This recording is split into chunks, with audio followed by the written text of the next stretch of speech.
Oya Morocco, Shaneco, Oya Waboko, Oya Waboko, Morocco, Oya Mareo, Oya Morocco, Oya Shaneco, Waboko, Oya Shaneco, Morocco, Gotako, Oya Mare Morocco,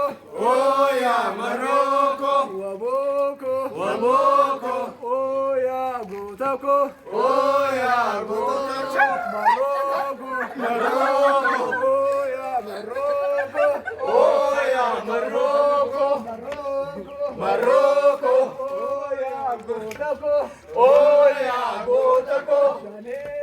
Chaleco, Waboko,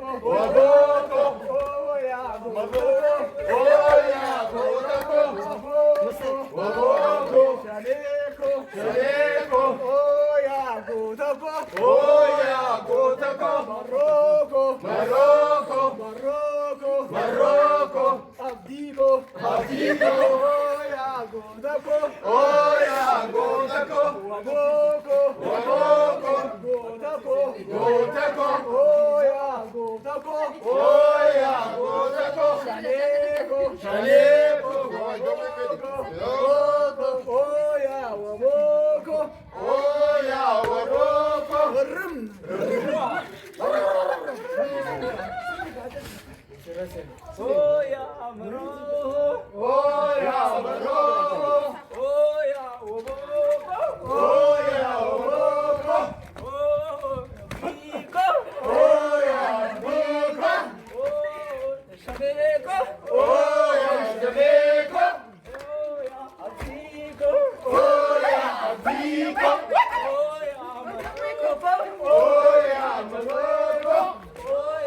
Jabeco, Morocco,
Abdico,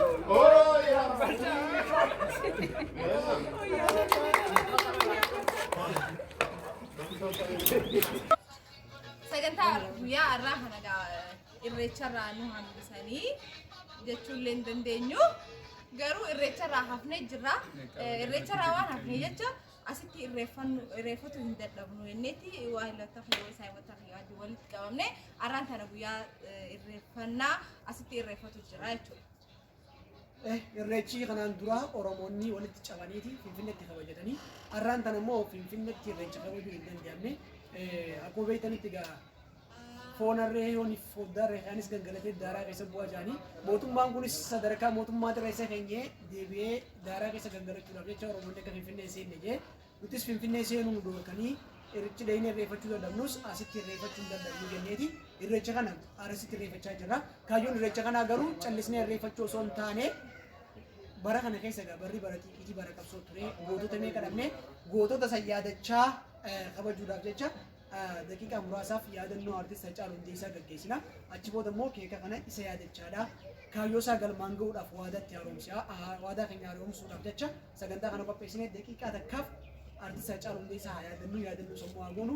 Achi booda immoo keeka kana murreeti suduudhaan gara sagantaa irreechaa kana irra qopheeffannee jechitarraa daqiiqaa takkaaf bakkuma jirtanitti yaadannoo sammuu gaggeessa.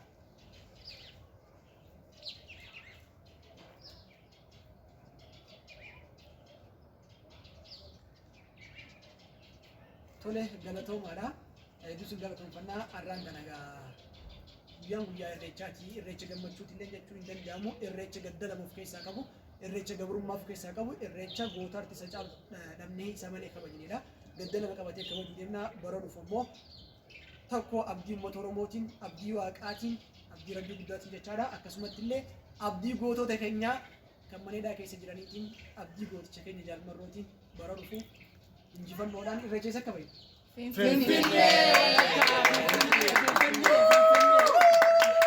Kanaaf bara dhufu irreecha kana osoo hin taane irreecha guddaa handhuura Oromiyaa irratti hayyoota keenya qabsaa'ota keenya warreen bosona jiranii fi warreen maneedhaa jiranii wajjin injifannee qabsooyne achirratti ni kabajna. Sagantaa kee kamuudhaa amata dhufu irreecha Finfinneetti kabajuudhaaf jecha sponsoraan gaafachuu jiraanis ammaani warreen sponsoraan haguluu barbaadde yoo jiraatan as keessaa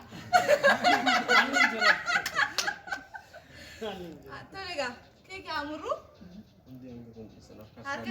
tokkummaadhaan keeka amurru tokkummaadhaan qabsooyne injifachuu jecha tokkummaa yaa ilmaan Oromoo tokkummaa. الله أكبر الله تباتي أكسين أبينو تنواجي ربيتي وكيو خديسنو Tokkummaa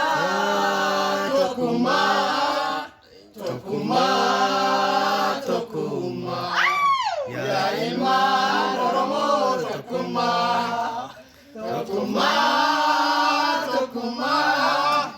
Tokkummaa yaa